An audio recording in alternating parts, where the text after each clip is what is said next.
भाइयों बहनों, आज का दिन हम सबके लिए अत्यंत महत्वपूर्ण है और महत्वपूर्ण इसलिए है क्योंकि एक और हम यहां पर आजादी के अमृत काल के प्रथम वर्ष में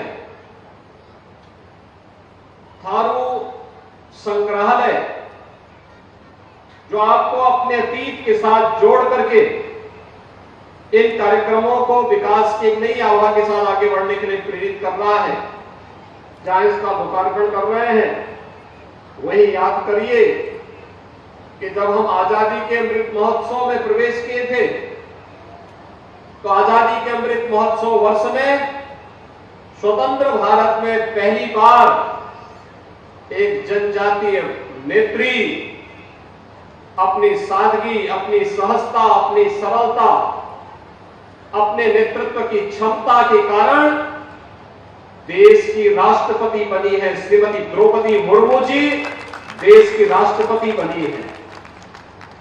आज का उद्घाटन इसलिए भी महत्वपूर्ण है जब हम यहां पे जनजातीय संग्रहालय का लोकार्पण कर रहे हैं और वह भी अपने आदरणीय राष्ट्रपति के जन्मदिन की पूर्व संध्या पर एक कार्यक्रम हो रहा है। श्रीमती द्रौपदी मुर्मू जी की जन्म दिवस की पूर्व संध्या पर इस कार्यक्रम को हम कर रहे हैं।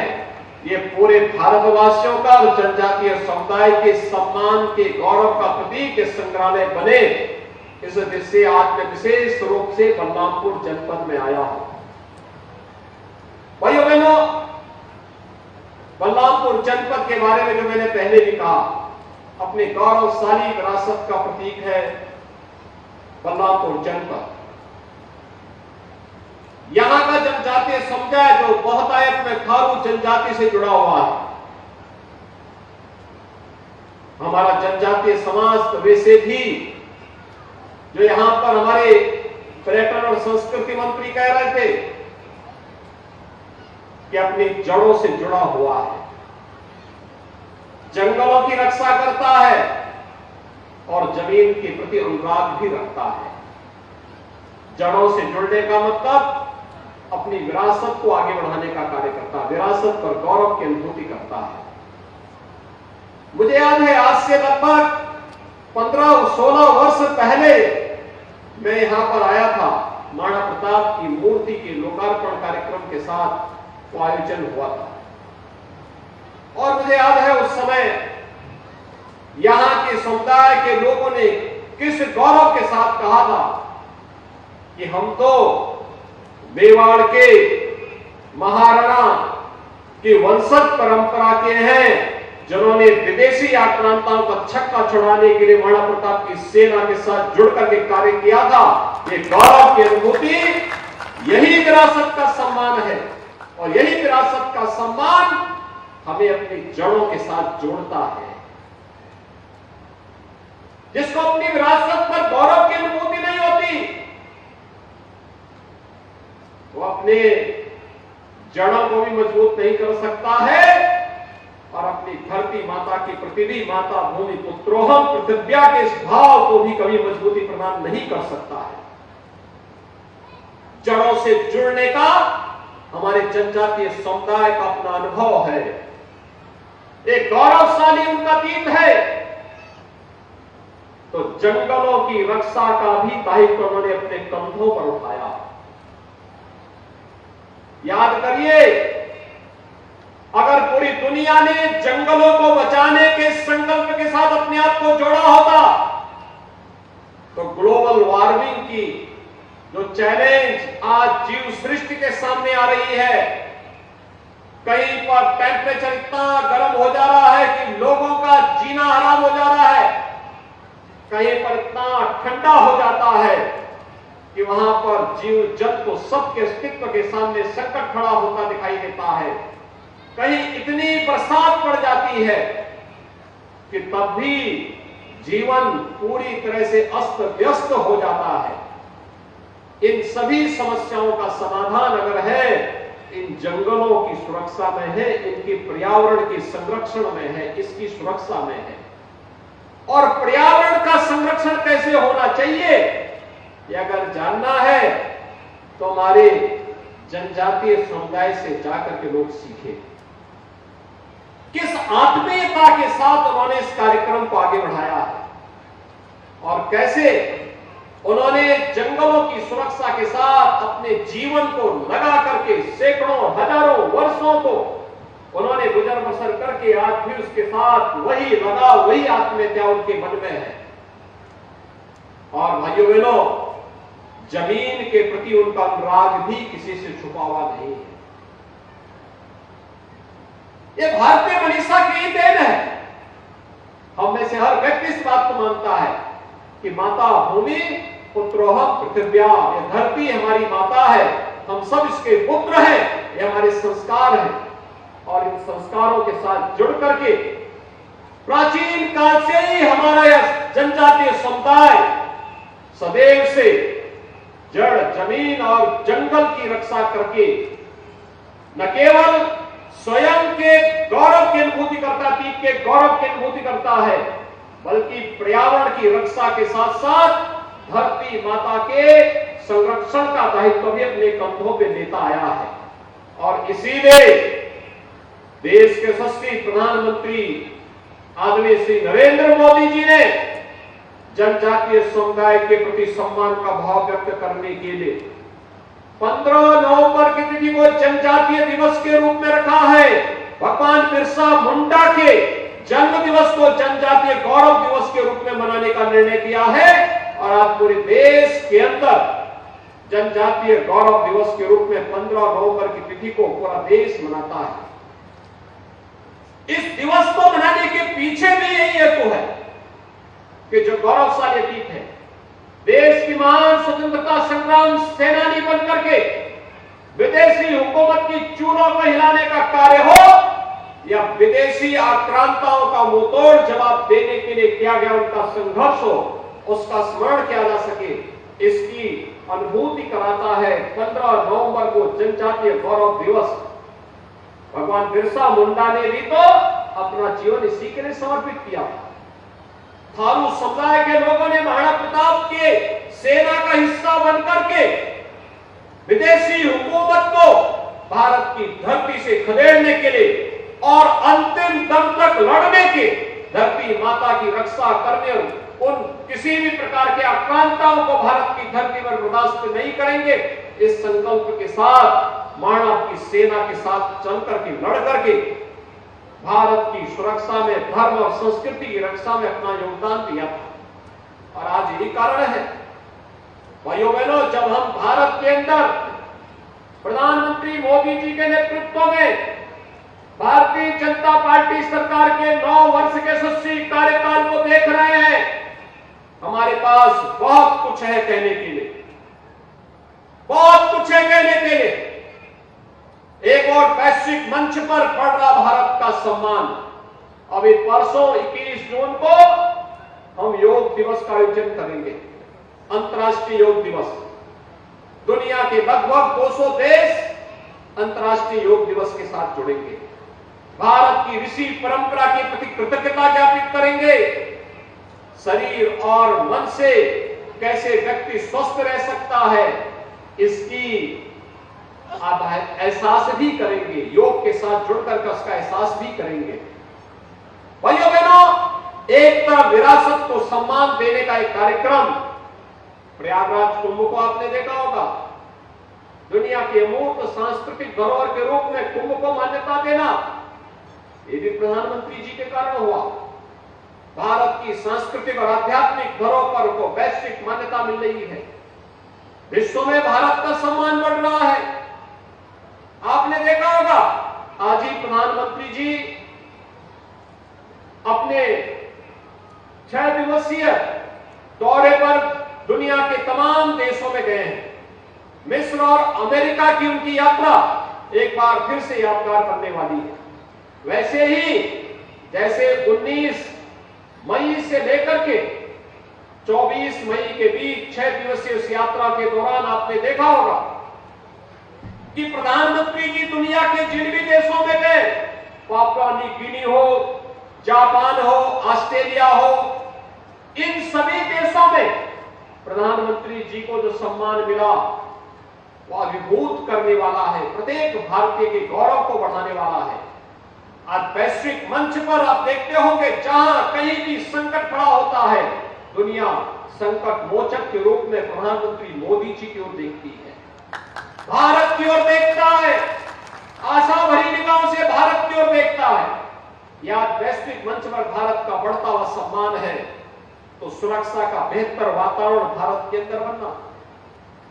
आज भारत सुरक्षित है, एक तरफ सुरक्षित भारत और दूसरी तरफ समृद्धि की ओर अग्रसर होता हुआ भारत, समृद्धि की ओर अग्रसर होता हुआ भारत। हाईवे बन रहे हैं, रेलवे का कनेक्टिविटी बेहतर हुई है, एयरपोर्ट बन रहे हैं, इंटर स्टेट कनेक्टिविटी बेहतर हुई है, गांव-गांव को सड़कों से जोड़ने का कार्य हो रहा है, हर घर बिजली और हर घर नल की योजना साकार हो रही है। लोक कल्याणकारी और गरीब कल्याणकारी योजनाओं में एक नए मानक 9 वर्ष के अंदर प्रधानमंत्री मोदी जी के नेतृत्व में भारतीय जनता पार्टी सरकार ने गढ़े हैं। भाइयों बहनों, आज से 9 वर्ष पहले एक सपना था कि गरीब को भी मकान मिलेगा, लेकिन आज ये सपना साकार हुआ है। देश के अंदर 3.5 करोड़ गरीबों को जहां आवास मिले, वहीं अकेले उत्तर प्रदेश में 54 लाख गरीबों को एक आवास प्रधानमंत्री आवास योजना के अंदर देने का कार्य किया गया है। 2 करोड़ 61 लाख गरीबों को हम लोगों ने फ्री में शौचालय की सुविधा उपलब्ध करवाई है। देश के अंदर 10 करोड़ ऐसे लोगों को सुविधा प्राप्त हुई है। भाइयों बहनों, आज से 5 वर्ष 7 वर्ष पहले गरीब के लिए उपचार एक सपना था। आज प्रधानमंत्री जन कल्याण योजना के माध्यम से आयुष्मान भारत योजना आप सबको 5 लाख रुपए की स्वास्थ्य बीमा का कवर देता है। आज इसकी कोई समस्या नहीं कि व्यक्ति बीमार पड़ा और उसके बाद परिवार में इस बात के लिए लोग दुखी है कि उपचार कैसे होगा। प्रधानमंत्री आयुष्मान भारत योजना आपके उपचार के लिए आपका सहयोग देने के लिए तैयार है। आज आप देखते होंगे कि कोरोना जैसी महामारी के दौरान दुनिया के बड़े बड़े और विकसित देश जो काम नहीं कर पाए, अकेले भारत ने वो कार्य करके दिखाया। फ्री में टेस्ट, फ्री में उपचार, फ्री में वैक्सीन, और भाइयों बहनों 80 करोड़ लोगों को लगातार 3.25 वर्ष से फ्री में राशन की सुविधा का लाभ देने का कार्य भी अगर किसी ने किया है, ये प्रधानमंत्री मोदी जी के नेतृत्व में। कोई जाति नहीं देखी गई, कोई मत और मजहब नहीं देखा गया। भारत का नागरिक है, हर जरूरतमंद को राशन मिलेगा, हर जरूरतमंद को चिकित्सा की सुविधा मिलेगी, हर जरूरतमंद को अन्य सुविधाओं से आच्छादित करने का कार्य करेंगे। विकास की नई आभा के साथ हम भारत को वैश्विक मंच पर स्थापित करने का कार्य करेंगे, और आज भारत उस दिशा में आगे तेजी के साथ बढ़ता हुआ दिखाई दे रहा है। भाइयों बहनों, बलरामपुर जनपद के बारे में जैसे मैं पहले भी कह रहा था, यह हम सबके लिए गौरव की बात है। आदिशक्ति मां पाटेश्वरी का आशीर्वाद सदैव से इस जनपद और इस कमिश्नरी और इस क्षेत्र के लोगों को प्राप्त होता रहा है। आदिशक्ति मां पाटेश्वरी के धाम में भी एक थारू जनजाति का एक छात्रावास संचालित होता है 1993-94 से। 100 बच्चे वहां रह करके नित्य स्कूल जाते हैं, वहां पढ़ते हैं। उन बच्चों की संस्कार और उनके समर्पण को देख करके हमें थारू जनजाति के लोगों के एक गौरवशाली अतीत की जानकारी मिलती है। आज हमारा बलरामपुर विकास की एक नई बुलंदियों की उच्चता दिखाई दे रहा है। कोई सोचता था इससे पहले बलरामपुर की इतनी अच्छी कनेक्टिविटी होगी?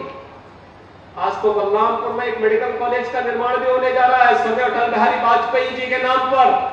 बलरामपुर में केजीएमयू के सैटेलाइट सेंटर के रूप में मेडिकल कॉलेज की स्थापना का कार्य युद्ध स्तर पर आगे बढ़ चुका है। बलरामपुर जिले में थारू संग्रहालय का लोकार्पण का कार्यक्रम संपन्न हो रहा है। बलरामपुर जनपद अब तेजी के साथ बढ़ता हुआ एक ऐसा जनपद है जो आज से 5 वर्ष पहले, 6 वर्ष पहले आकांक्षात्मक जनपद था। शिक्षा के क्षेत्र में पिछड़ा माना जाता था, स्वास्थ्य की सुविधाओं में पिछड़ा माना जाता था, कृषि और जल संसाधन के मामले में पिछड़ा माना जाता था, स्किल डेवलपमेंट और रोजगार में पिछड़ा माना जाता था, फाइनेंशियल इंक्लूजन में, वित्तीय समावेशन में पिछड़ा माना जाता था। लेकिन अब आकांक्षात्मक जनपद से उभर करके एक विकास की प्रक्रिया के साथ विकसित जनपद की श्रेणी में तेजी के साथ बलरामपुर जनपद ने कदम बढ़ाए हैं और विगत 3 वर्ष के अंदर बलरामपुर जनपद ने जो छलांग लगाई है वह बहुत सराहनीय है। लेकिन इस मोमेंटम को बनाए रखने के लिए हमें निरंतर प्रयास करना होगा, सबको सामूहिक रूप से प्रयास करना होगा।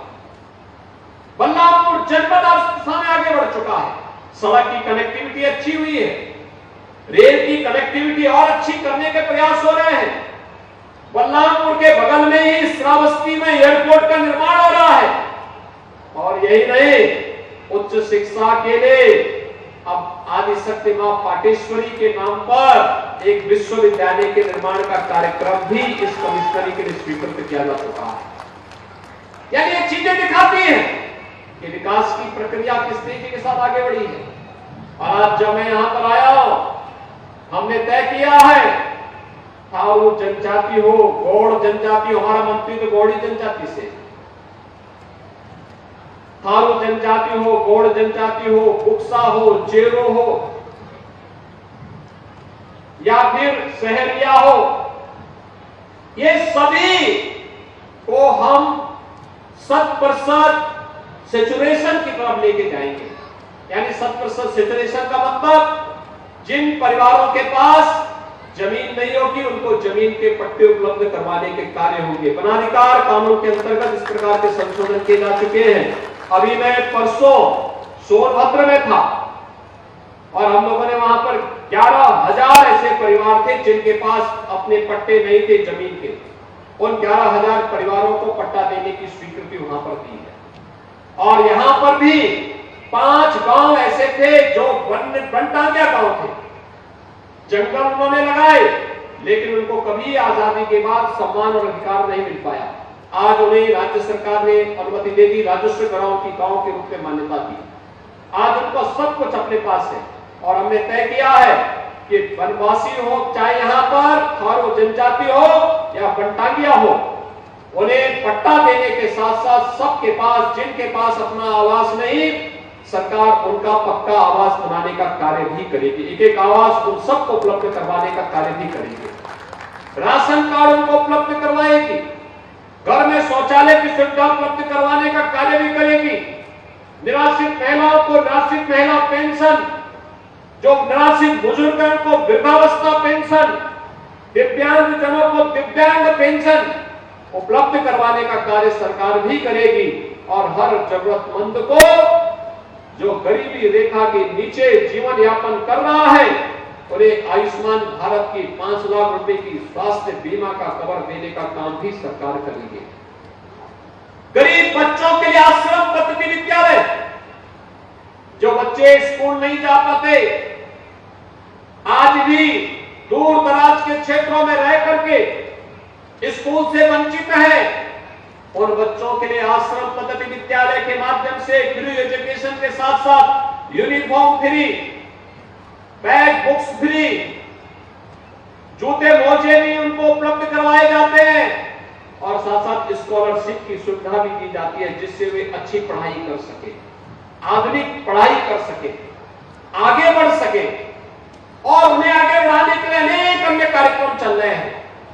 मुझे जो बताया गया, यहाँ पे थारू बाहुल्य गांवों को बेहतर कनेक्टिविटी देने का कार्य हुआ है। कहीं सीसी रोड बनाए गए हैं, कहीं इंटरलॉकिंग की रोड बनाए गए हैं, बिजली की व्यवस्था और सोलर पैनल उपलब्ध करवाने के कार्य भी किए गए हैं। हर घर नल की योजना के साथ जोड़ने का कार्य भी हो रहा है। और साथ साथ अभी मैं देख रहा था जो प्रदर्शनी लगी हुई है, वास्तव में ईश्वर ने इन्हें एक हुनर भी दिया है।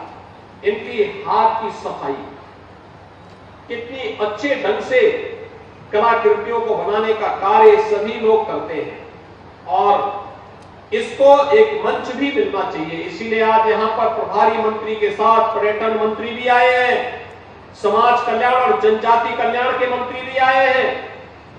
कॉमन फैसिलिटेशन सेंटर बना करके जनजातीय समुदाय अपना सामान वहां पहुंचाए, उनका दाम उन्हें मिले और फिर उसे मार्केट की सुविधा उपलब्ध करवाने का कार्य प्रशासन और शासन करेगा, जिससे इनकी आमदनी को और अधिक आगे बढ़ाया जा सके, इनकी आमदनी में वृद्धि की जा सके। ये जो संग्रहालय है, ये संग्रहालय आपकी विरासत को आगे बढ़ाने का, उसको विकास के साथ जोड़ने का, उससे आने वाली पीढ़ी को गौरव की अनुभूति कराने का एक अवसर प्रदान करेगा। और इसलिए संग्रहालय के संरक्षण के साथ साथ यहां पर नियमित रूप से लोगों का आवागमन हो, लोग देखें। मैं यहां के जो मुखिया हैं, थारू जनजाति से जुड़े हुए जितने ग्राम प्रधान हैं या मुखिया हैं, उनसे भी मैं अनुरोध करूंगा कि उनके पास जो पुराने थारू संस्कृति से जुड़े हुए ऐसे सामान पड़े होंगे जिनको आज के समय में हो सकता है कि वे उपयोग में कर रहे हो, लेकिन वह संग्रहालय में रखने लायक होंगे, वह यहां पर संग्रहालय में उपलब्ध करवाएंगे। तो उसके नीचे हम एक पट्टिका में उनका नाम जरूर लिखेंगे, ये उनके द्वारा प्रदान किया गया है। तो ये संग्रहालय के साथ उनका नाम भी हमेशा के लिए अमरता की ओर बढ़ जाएगा। संग्रहालय में लोग देखेंगे कि कितनी प्राचीन विरासत इसके साथ जुड़ी हुई है। एक कार्य ये करना है और इस संग्रहालय को बलरामपुर से, तुलसीपुर से, पचपेड़वा और गैसोली से लोग आ सके, वहां से बस सेवा के साथ जोड़ना। लोग आए, स्कूली बच्चों को भी घुमाइए, यहां पर ला करके अच्छी सुविधाओं को उपलब्ध करवाइए, दिखाइए। थारू म्यूजियम के माध्यम से थारू संस्कृति के साथ जोड़ने, इस विरासत के साथ आगे बढ़ाने का कार्य अगर होगा तो लोगों को थारुओं की रहन सहन, उनकी कार्य पद्धति, उनकी समृद्ध विरासत की जानकारी होगी और इसको हम आगे बढ़ाने का कार्य करें। भाइयों बहनों, विरासत को भुला करके कोई समाज कभी आगे नहीं बढ़ सकता और उसका नमूना है कल एक और कार्य हुआ। हम आभारी हैं प्रधानमंत्री मोदी जी के, जिन्होंने कल सनातन हिंदू धर्म के साहित्य प्रकाशन के सबसे बड़े केंद्र गोरखपुर के गीता प्रेस को गांधी शांति पुरस्कार के लिए चयन किया है। और भाइयों बहनों, आपने देखा होगा गीता प्रेस पिछले 100 वर्षों से धार्मिक साहित्य प्रकाशन का सबसे बड़ा केंद्र रहा है। सस्ते मूल्य पर, बिना किसी सरकारी सहयोग के धार्मिक साहित्य, गीता है, रामायण है, वेद है, रामचरितमानस है और हर प्रकार के अन्य धार्मिक साहित्य को प्रकाशन के प्रमुख केंद्र के रूप में पिछले 100 वर्षों से सनातन हिंदू धर्म की सेवा गीता प्रेस कर रहा है। सनातन हिंदू धर्म मानवता के कल्याण का मार्ग प्रशस्त करता है। सर्वे भवन्तु सुखिनः, सर्वे सन्तु निरामया का संदेश सनातन हिंदू धर्म देता है। वसुधैव कुटुंबकम का संदेश सनातन हिंदू धर्म देता है और इसलिए सनातन हिंदू धर्म जो सबके कल्याण की बात करता है, पूरी दुनिया को एक परिवार के रूप में मानता है, उसके प्रकाशन के प्रमुख केंद्र को गांधी पीस प्राइज मिलना यह अपने आप में जहां गौरव की बात है, वहीं प्रधानमंत्री मोदी जी के प्रति आभार व्यक्त करते हुए मैं गीता प्रेस को इसके लिए हृदय से बधाई देता हूं। लेकिन भाइयों बहनों, जिन लोगों को अपनी विरासत पर गौरव की अनुभूति नहीं होता, जो लोग अपने आप को एक्सीडेंटल हिंदू कहते थे, उनके वर्तमान वंशज भी गीता प्रेस को मिले इस सम्मान को नहीं पचा पा रहे हैं। यानी उनको लगता है कि गीता प्रेस को यह सम्मान क्यों दे दिया गया, क्योंकि गीता प्रेस को मिला यह सम्मान सनातन हिंदू धर्म के प्रति अनुराग रखने वाले दुनिया के 100 करोड़ हिंदुओं का सम्मान है और इसको आज कांग्रेस पचा नहीं पा रही है।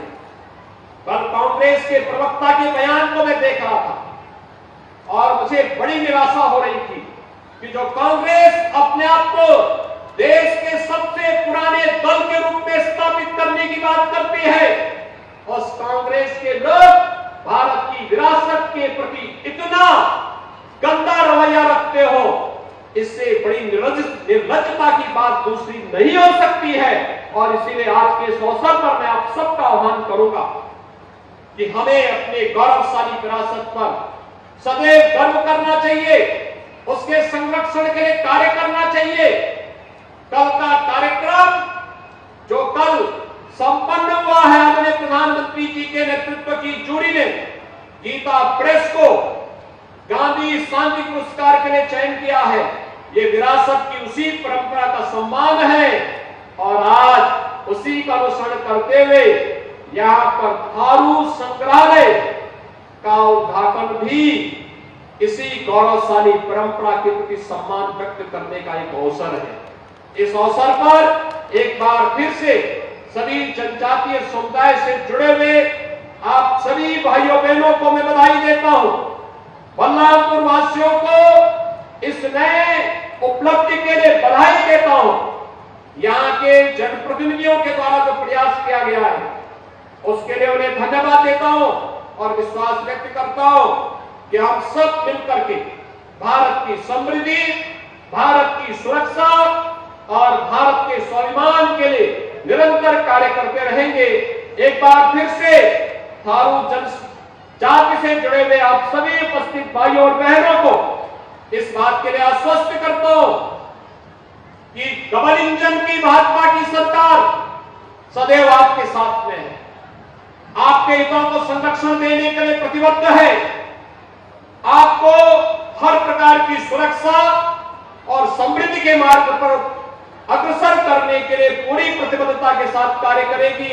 इस विश्वास के साथ मैं आप सबके प्रति हृदय से शुभकामनाएं व्यक्त करते हुए अपनी वाणी को यहीं पर विराम देता हूं। धन्यवाद। जय हिंद।